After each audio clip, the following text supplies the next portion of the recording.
শাশুড়িকে মা না বললে কি গুনাহ হবে? মহিলাদের নামাজরত অবস্থায় যদি আজান হয় তাহলে কি নামাজ পড়া চালু রাখা যাবে? গোসলখানা ও টয়লেট একসাথে থাকলে ওযু করলে হবে কিনা? নতুন করে বসবাস করার আগে মিলাদ পড়ানো জায়েজ কিনা? বাথরুমে কাপড় কাচার সময় বিসমিল্লাহ বলা যাবে কিনা? গর্ভকালীন কোন আমল করলে নরমাল ডেলিভারি হবে? আমি আমার মৃত পিতার নামে যাই সাদকা করি তার সওয়াব কি আমিও পাবো? গোসলের পরে ভেজা চুল গামছা দিয়ে বেঁধে নামাজ আদায় করলে কি নামাজ হবে? আমি একজনের কাছে শুনেছি এরকম করলে নামাজ হবে না, বিষয় কিছু বলেন। চেইনওয়ালা ঘড়ি পরে নামাজ পড়া কি নাজায়েজ? জানালে উপকৃত হব। আমার মেয়ের পেটে থাকা অবস্থায় মুখে একটি দাঁত উঠেছে, এটি কোনো ভালো লক্ষণ নাকি খারাপ লক্ষণ? স্বামীর হুকুম ছাড়া বাবার বাড়ি যাওয়া যাবে কিনা? নিকট আত্মীয় যারা সুদ খায় তাদের বাড়িতে বেড়াতে যাওয়া যাবে এবং খাওয়া দাওয়া করা যাবে? চলুন তাহলে আমরা প্রশ্নোত্তর আলোকিত ভবনে প্রবেশ করি। এরপরে কাজী ফাতেমা আপনি লিখেছেন, মহিলাদের নামাজরত অবস্থায় যদি আজান হয় তাহলে কি নামাজ পড়া চালু রাখা যাবে? যাবে, কোনো অসুবিধা নেই। আজান হওয়া হলে নামাজ বন্ধ করে ফেলতে হবে, কোনো কথা নেই।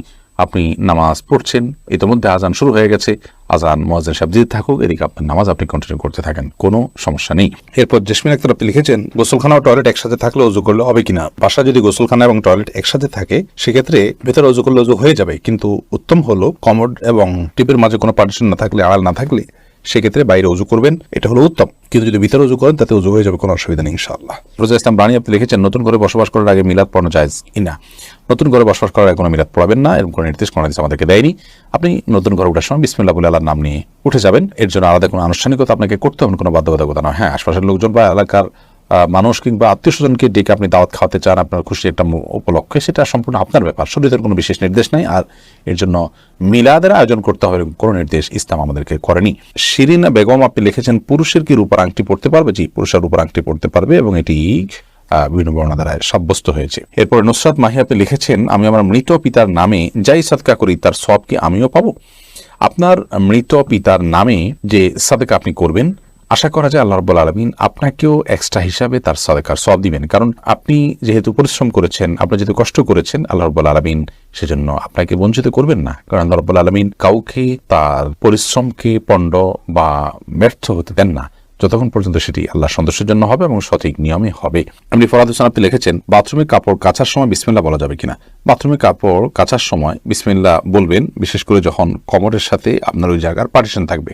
যদি পার্টিশন না থাকে তাহলে ওযুর সময় যেরকম মুখে বিসমিল্লাহ বলা নিষেধ, অনুচিত, মাকরু, ঠিক একইভাবে এখানেও মুখে বিসমিল্লাহ বলবেন না, মনে বিসমিল্লাহ বলে কাপড় কাচবেন। মাই হামাদ আপনি লিখেছেন, গর্ভকালীন কোন আমল করলে নরমাল ডেলিভারি হবে? গর্ভকালীন সময় এরকম কোনো বিশেষ আমলের কথা কোন হাদিসে বলা হয়নি যে আমল করলে নরমাল ডেলিভারি হবে। তবে হ্যাঁ, গর্ভ যাতে নরমাল ভাবে হয়, অপারেশন করতে না হয়, সেজন্য আল্লাহর রহমতের কাছে আপনি সাধারণভাবে দোয়া করতে পারেন। আর দান এবং সাদাকা এটা মানুষকে কঠিন কোনো পরিস্থিতি থেকে উত্তরের পথ দেখায়, বিধায় এরকম পরিস্থিতিতে আপনি কিছু দান সাদাকা করতে পারেন এবং বিশেষভাবে ইস্তেগফার, দুরূদ সহ যে আমলগুলো বান্দার খুব কঠিন সিচুয়েশনে পড়লে আল্লাহ তাআলা তার জন্য বিষয়টিকে সহজ করেন, সে আমলগুলো আপনি বিশেষ করে করবেন। আল্লাহ তাআলার কাছে সাধারণভাবে দোয়া করতে থাকবেন। এছাড়া সুনির্দিষ্ট কোনো দোয়া বা আমল কোন হাদিস আমাদেরকে শেখায়নি যেটার মাধ্যমে নরমাল ডেলিভারি হবে। মিথিলা মলি আপনি লিখেছেন, রাস্তার পাশে কবরস্থান থাকলে নাপাক অবস্থায় গেলে কি গুনাহ হবে? রাস্তার পাশে যদি কবরস্থান থাকে তাহলে সেই কবরস্থানে আপনি নাপাক অবস্থায়, অর্থাৎ আপনার ওযু নাই অবস্থা আপনি প্রবেশ করলেন, কোনো অসুবিধা নেই, আপনি জিয়ারত করতে পারেন। কবর জিয়ারত করার জন্য যে আপনাকে ওযু অবস্থা থাকতে হবে এরকম কোনো বাধ্যবাধকতা নেই। এক নিমিষে আইডি থেকে আপনি লিখেছেন, মেয়েদের পায়ে কি স্বর্ণের নূপুর পরা যাবে? যাবে, কোনো অসুবিধা নেই। মেয়েরা স্বর্ণ বা রূপা যে কোনোটি পড়তে পারে, তো সেক্ষেত্রে স্বর্ণের নূপুর পড়বেন না রূপার নূপুর পড়বেন সেটা আপনার বিষয়।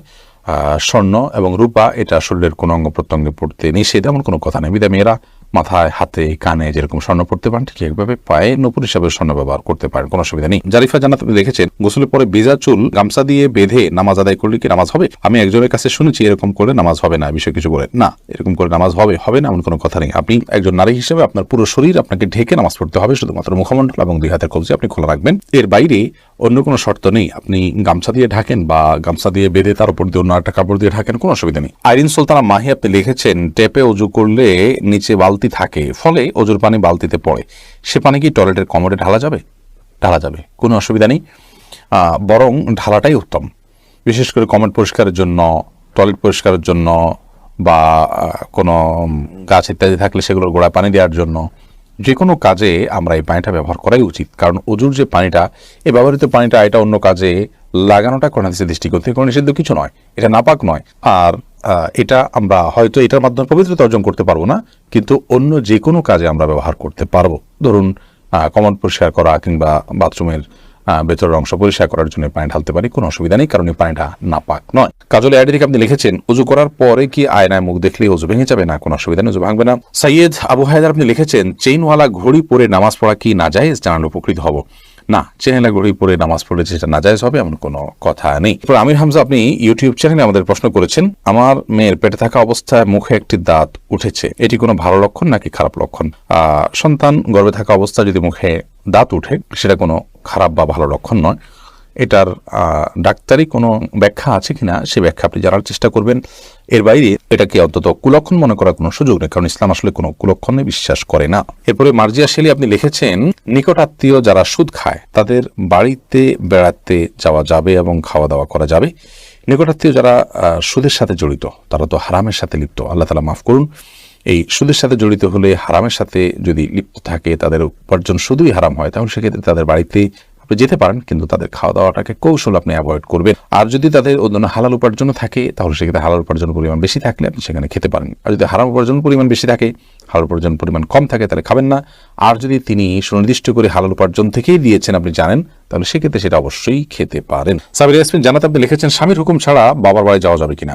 আপনি যেহেতু স্বামীর সংসারে থাকেন, অতএব তার সুবিধা অসুবিধা, তার প্রয়োজন ইত্যাদি বিষয় থাকতে পারে, সেই কারণে তাকে আপনি বলে যাবেন। কিন্তু স্বামী আপনাকে আপনার বাবার বাড়ি যাওয়া থেকে বঞ্চিত করে রাখবেন, যেতে দিবেন না, আটকে রাখবেন এবং তার খেয়াল খুশি মতো সে আপনাকে আপনার বাবা মার সাথে সাক্ষাৎ করা থেকে বিরত রাখবেন, সে অধিকার কিন্তু তার নাই। সেটা যদি তিনি করেন তাহলে তিনি অন্যায় করছেন। তবে হ্যাঁ, অবশ্যই আপনি চেইন অফ কমান্ড, একটি ফ্যামিলির পারস্পরিক যে বোঝাপড়া সেটা যেন ভালো তার জন্য আপনি বলে যাবেন, এবং এই বলে যাওয়ার মধ্যে ভদ্রতা, এই বলে যাওয়ার মধ্যে নিজেদের বোঝাপড়া যে আছে সেটির প্রমাণ হয়। বিধায় এটাকে দোষণীয় মনে করা যে আমি তাহলে কি বন্দী হয়ে গেলাম, এরকমটি মনে করার কোনো কারণ নেই। শরীফ শাহী আপনি লিখেছেন ওযু ছাড়া কি জিকির করা যাবে? যাবে, জিকির করার জন্য ওযু করা শর্ত নয়। এমডি আবুল কালাম আপনি লিখেছেন মহর পরিশোধের আগে স্ত্রী যদি মারা যায় তখন স্বামী কিভাবে মহর পরিশোধ করবে? তার পক্ষ থেকে দান সাদকা করে দিবেন, কিন্তু উচিত হলো জীবদ্দশাতেই মহর পরিশোধ করা। আয়েশা সিদ্দিকা আপনি ইসলাম প্রশ্নোত্তর পেজে প্রশ্ন করেছেন মহিলাদের জন্য সব জায়গায় নামাজের ব্যবস্থা থাকে না, অনেক সময় এই কারণে নামাজ কাজা হয়ে যায়, এই জন্য কি বাড়ি থেকে বের হওয়ার আগে অগ্রিম নামাজ পড়ে বের হতে পারবো? না, অগ্রিম বের নামাজ পড়ার কোনো সুযোগ নেই। নামাজ ওয়াক্ত মতো পড়তে হবে। ইন্নাস সালাতা কানাত আলাল মুমিনিনা কিতাবাম মাওকুতা, নিশ্চয়ই নামাজ ইমানদারদের জন্য নির্দিষ্ট সময় পড়াটা আবশ্যক করা হয়েছে, বিধায় সময় মতো আপনাকে নামাজ পড়তে হবে।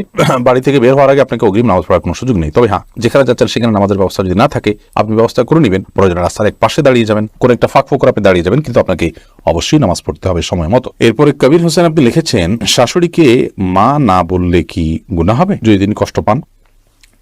শাশুড়িকে মা বললে তো গুনাহ হবে না, কারণ এটা তো আপনি গর্ভধারণকারিণী মা হিসাবে তাকে আপনি মা সম্বোধন করছেন, এটা সম্মানসূচকভাবে মা হিসাবে আপনি তাকে আখ্যায়িত করছেন। কারণ আপনি আপনার মায়ের নাম যেখানে সেখানে লিখতে হয় সেখানে শাশুড়ির নাম কোথাও লেখেন না, তার মানে আপনি তাকে আপনার গর্ভধারণকারিণী মা হিসাবে স্বীকৃতি দিচ্ছেন না, বিধায় তাকে মা বলাতে কোনো অসুবিধা নেই। বললে তিনি কষ্ট পান তাহলে সেক্ষেত্রে এরকম তো আর কথা নয়। যদি এরকম হয় তাহলে সেক্ষেত্রে আপনি বলবেন না। আপনি লিখেছেন প্রশ্নে শাশুড়িকে মা না বললে কি গুনাহ হবে? না বললে তো কোনো গুনাহ হবে না।